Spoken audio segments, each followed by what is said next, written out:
Hope for the future. So I'd like to be optimistic and say that's all we have is hope for the future.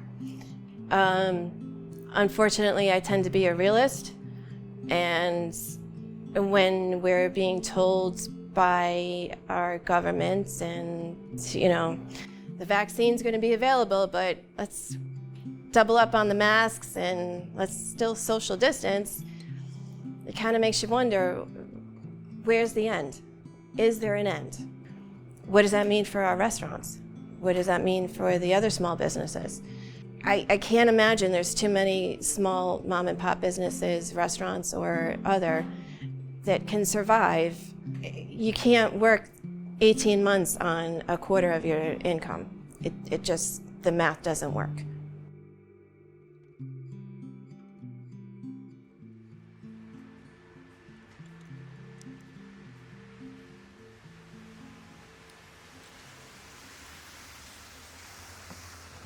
My name's Alfred Urban. I was born in June of 1967 here in Brooklyn, New York. I was born here in Bay Ridge, born and raised on 74th Street between 5th and 6th Avenue.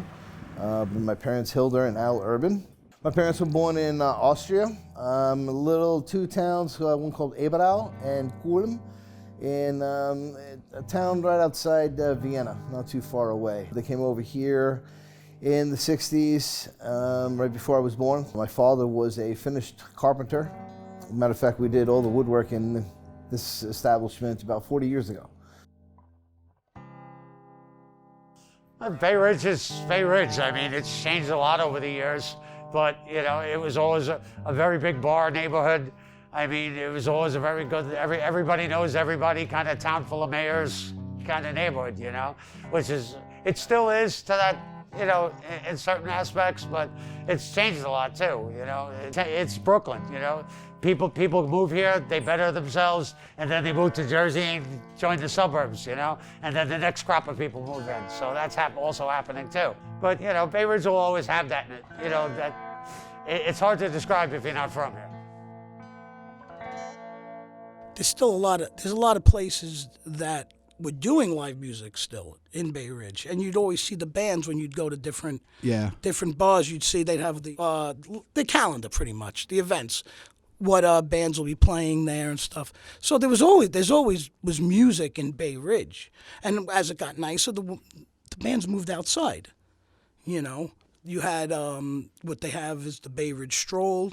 We played it all the time. Yeah, you guys played all the time. So you had half of Bay Ridge was one Friday night, and then the other half was the next. And this they did for like a month and a half. And they'd have bands outside playing and stuff like that. And they also have festivals there all the time. So the music scene was big. This was always a bar. Prior to that, it was owned by some neighbors on my block. When this business here, Limestones, was going out and Dennis was potentially selling, I came and I pitched my 2 cents to him and said, let's open up a German restaurant. And I never thought it would be possible to own a restaurant. I always thought you had to be, rich to buy a building and open a business and whatnot.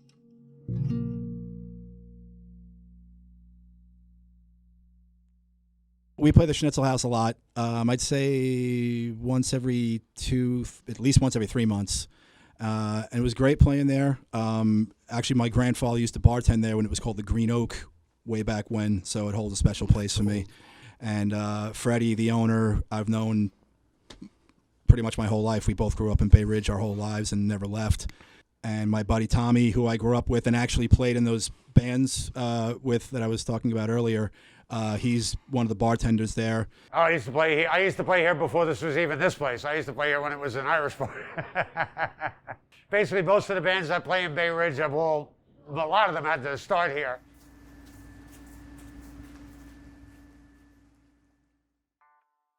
We opened up in July of 2007. So negotiations with the building and buying the business as it currently was and whatnot, we really didn't have an idea of how to run a kitchen. Could I cook? I absolutely could. If you tell me, Fred, cook for 100 people, I could definitely do that. What I wasn't sure of was how to actually, when you have a kitchen and you have 10 dupes for 10 different tables in front of you and making sure appetizers get out and this gets out, that's not something I was proficient in.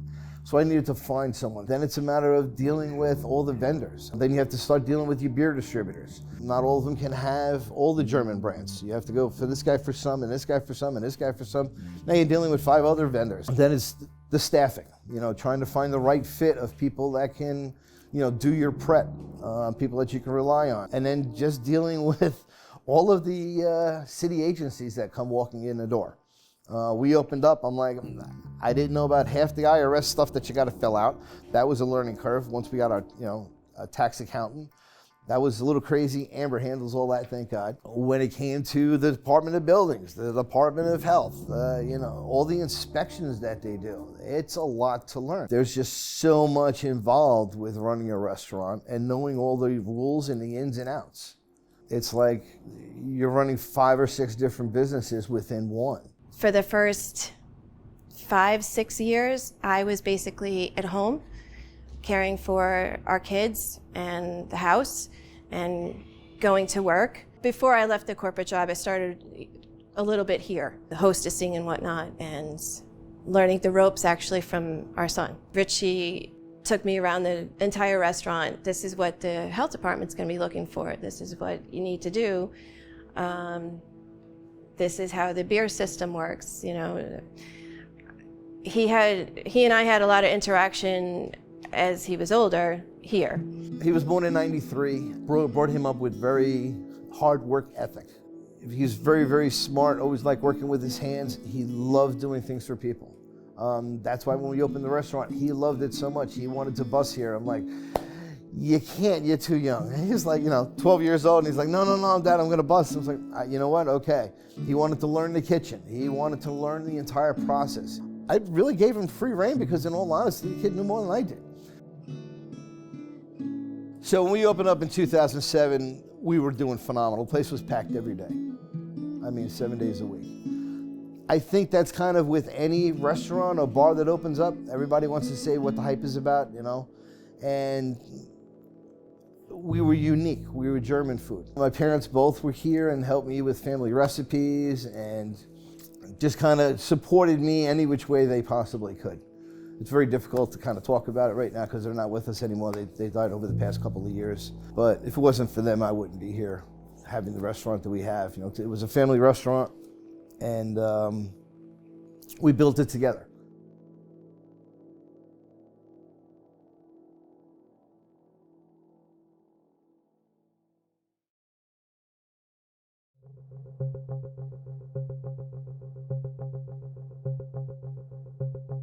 When the pandemic kicked off, we were scared we weren't going to stay open. In April, we started getting really nervous. Mid-April, I'm like, this is not good, and there's no end in sight. May, we reached out to our landlord. He didn't get back to us 4 months. Typically, when that happens, that means he's back in China. He goes between here and China. I kept telling him, we can't pay the rent, we can't pay the rent.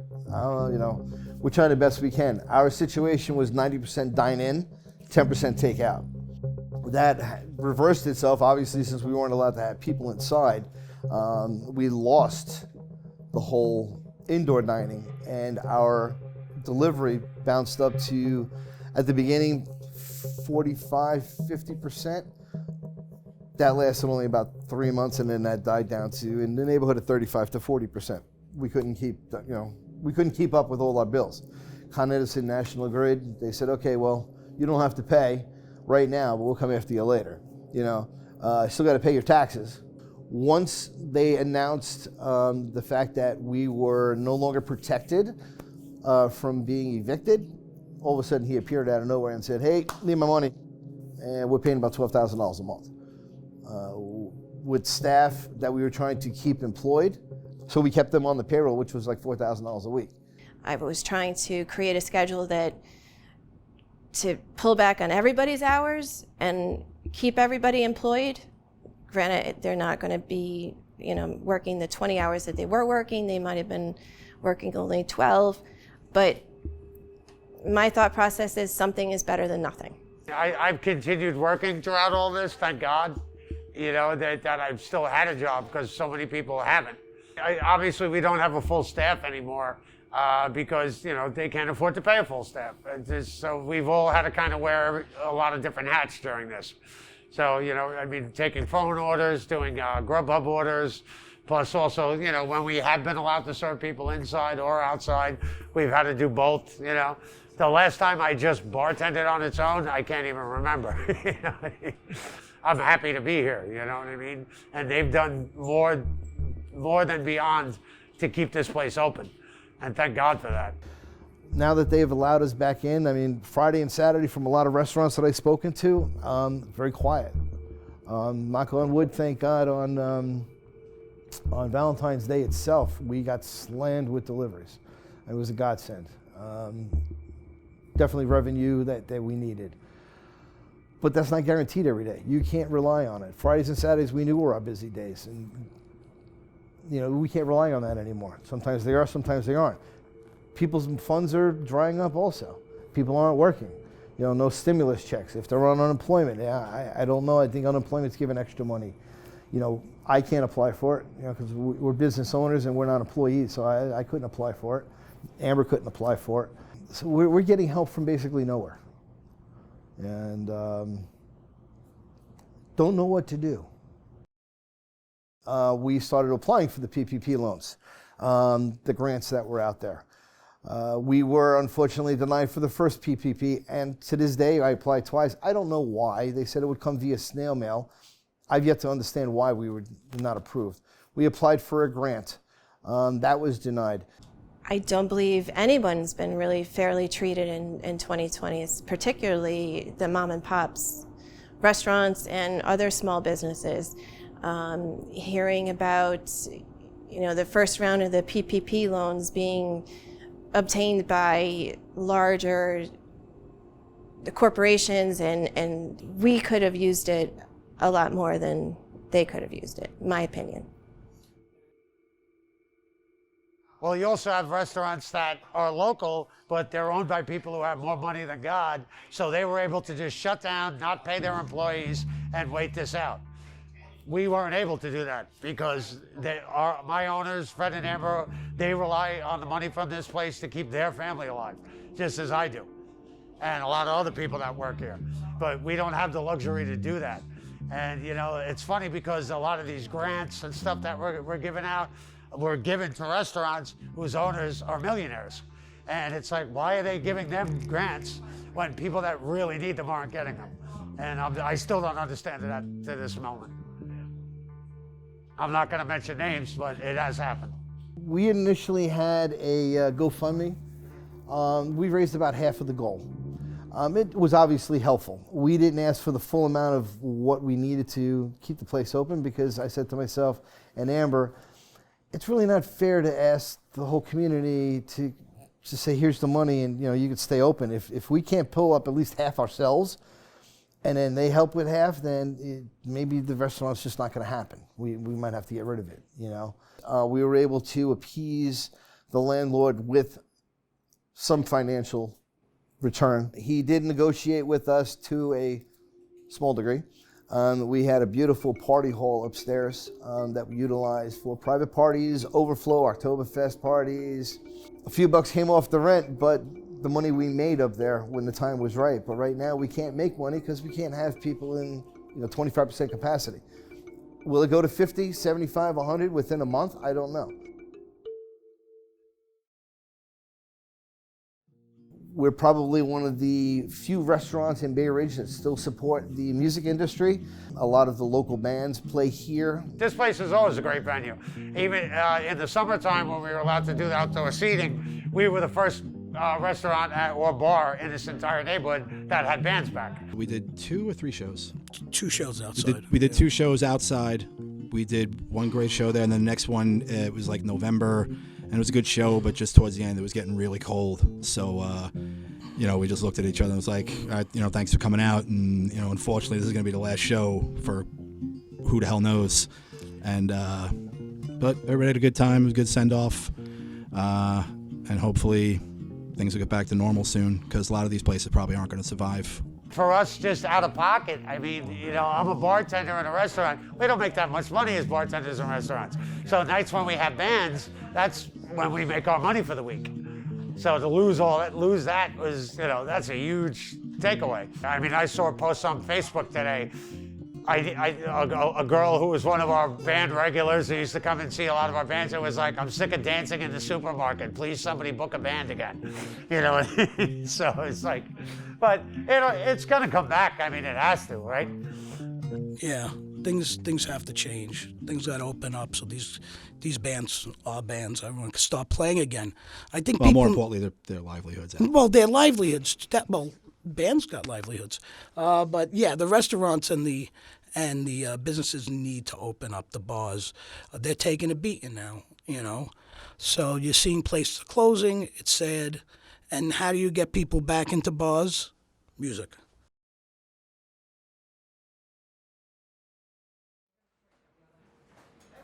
We just had an inspector from the Department of Buildings here, and he is giving us a warning on our employee health screenings. Why is he giving us a warning? Because I am putting down a G next to all of my employees' names, and each day of the week, that's how I keep the screens. G means they're good, they're healthy, they're good to work.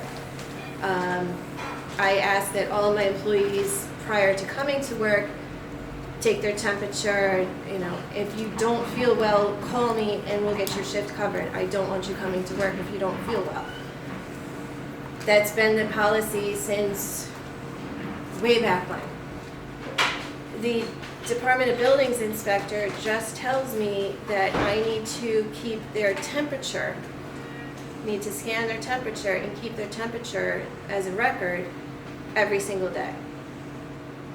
I have read on the internet, not everything on the internet is true, but I've read on the internet that that is considered a HEPA specific private information data that you cannot retain. So what am I supposed to do? Prior to the pandemic, it was always interesting getting a Department of Health inspection here at the restaurant, because it seems that each of the inspectors had a goal of or an idea of something to look for, and they went after that item. And then with the different inspectors, you know, a pipe laying on the floor is okay in that position for this inspector, but for Inspector B, that's a problem. Okay, and I went back at them a couple of times, like, which is it? And what's your interpretation? Where would you like me to put it? Okay, we'll fix it. After the pandemic, or during the pandemic, not only do we have the Department of Health, we have Department of Transportation because of outdoor seating. We had sanitation police. I didn't even realize there was such a thing. We had Department of Buildings. We had NYPD. Pick a department in New York City that had any sort of regulation associated with it, and they've been here. And there's been no all-encompassing interpretation of anything, and that gets very frustrating for all of us. They really did not know what they were handing out violations for at times. We had Department of Buildings came in and gave us one specific chart to fill out that says, this is your capacity, at 25%, this is how many people you're allowed to have in your restaurant. Okay, fine. We filled it out, we hung it up properly. Department Sanitation Police came in and asked where the form was. We showed it to them and they said, oh, no, that's the wrong form. Okay, sorry. And they gave us the new form. Basically the same information. Filled it out, slapped it up on the wall, took the old one down, put it in the wait station. Department of Health came in, was supposed to do so what the Department of Health was doing, when they typically come in, they give you a letter grade. They do a walkthrough, it takes about 2-3 hours. They checked the whole place out. This was supposed to be a quick and dirty walk in, make sure people are wearing their masks, you understand the rules, they ask you some questions, yes. We went through this whole 3 hours of her crawling around on the floor with a flashlight, checking everything out. Then she goes over and asks where the form is. We said, right there. She goes, that's the wrong form. What do you mean it's the wrong form? She goes, yeah, I said, sanitation police were here. They just gave us that form. I said, we were using the wrong form. I pulled out the old one. I said, is this the right form? She goes, yeah, that's the one. So now we hang both of them up. You know, if you don't know what you're talking about, you know, and then you're trying to give me a violation on top of it. If we opened up and just said, free for all, come on in, social distancing, do it the right way. Don't do it the wrong way, do it the right way. But he could just simply walk in the door and take my license. I am nothing without my liquor license. You know, plus on top of that, you're getting a $15,000 fine potentially. I don't have $15,000. So you sit there and you eat crow. You don't have much choice in the matter. With the big boys, not an issue. They shut us down. Why did they shut us down? Because I don't have a lawyer sitting down in the basement next to me that's going to fight for me. Whereas the big corporations do have said lawyers sitting there just dying for Cuomo to say, oh, well, you got to close down. Absolutely not. That's why he didn't close them down, because he couldn't close them down.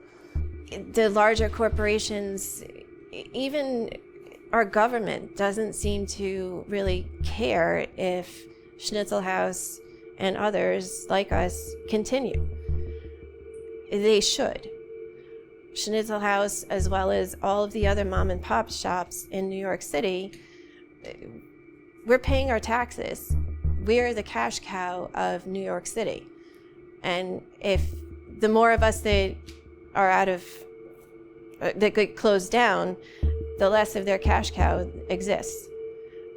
I don't understand why they don't see that. If Schnitzel House is closed, I mean, straight off the top, it's our income, our livelihoods, as well as the livelihood of all of our employees. Understand they can go get jobs elsewhere, potentially. We can too, potentially. We might as well be a strip mall in Long Island now at this point. You know, thank God some places are holding on, but I mean, it'll rebuild, I'm assuming. But you know, who's going to be the ones rebuilding it? Because it's not going to be the local people. It's going to be the people with all the money, and that's scary. You know, it's like I don't want to go support a bar like that. I don't want to go support a business like that. I want to go to my friend's bar. Richie, as I said, he was always a giver. I mean, he would walk down a block and he would see you having trouble with your car. Even if he was in a rush, he would stop and say, hey, can I help you? You know, I need a jump. If he had to walk 20 blocks to go get his car, he'd come back and give you a jump. That's the way we brought him up. That's the way Richie was. He was 26. He had his first seizure in December of 19. Went to the hospital. Everything's perfect. You know, there's nothing wrong with him. Why did he have a seizure? We don't know. Follow up with a neurologist. Okay. Followed up with a neurologist. Can't find anything wrong. Healthy as a horse. Seriously? Yeah. I mean, he was healthy. I mean, he was built. He was in a nutritional company. After that, he went for the testing. He's healthy as a horse. Okay, fine. He has another seizure in March of 20, and we went. He had scheduling all set up, and they canceled it because of COVID. And April 7th, he had a grand mal seizure in my arms up in the house, and he was brain dead. His heart stopped. They restarted it. It stopped again, but basically, I don't know, good or bad, but New York City has stipulations on what is considered brain activity, and he was on a ventilator, and he, they said that by New York state law, he's mentally dead. So he wasn't an organ donor, but the type of person that he was, we decided to donate his organs. Amber, myself, his mom, Jen, decided to try to help save other lives. Unfortunately, when he passed, obviously we couldn't do funerals, we couldn't do anything else. So I was basically there with, Amber and my girls. I felt alone. He was not remembered the right way. That's why we haven't buried him with my parents yet. I want to have a memorial for him here in Bay Ridge somewhere, and have people remember who he was, the good person that he was. He was cheated in life, and he was cheated in death also. And yeah, that's not the way he's going to be remembered. He gave a lot. What he had, he gave, and he gave more than he needed to, and he needs to be remembered that way.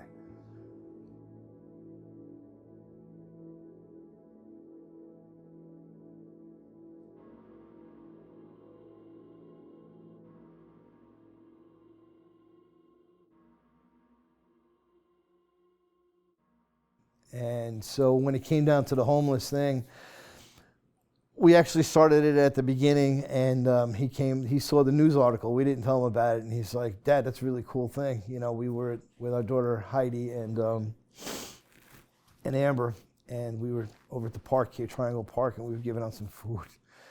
And Richie's like, "Yeah, next time you go, I want to come with you." I was like, "Okay," I was like, "You're busy all day long." He's like, "No, I want to come, Dad. I want to come." And because he would see, I would come home and I would, he overheard the conversations I was having with the girls. He was like, "Dad, why are you doing this?"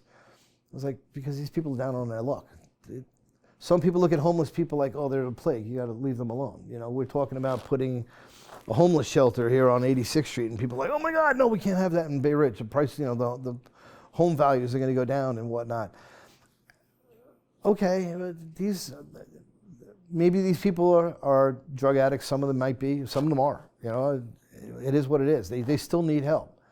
Some people may just be in a situation. I'm not too far from losing my house, and I feel bad for these people. And if I can, I'm going to help out.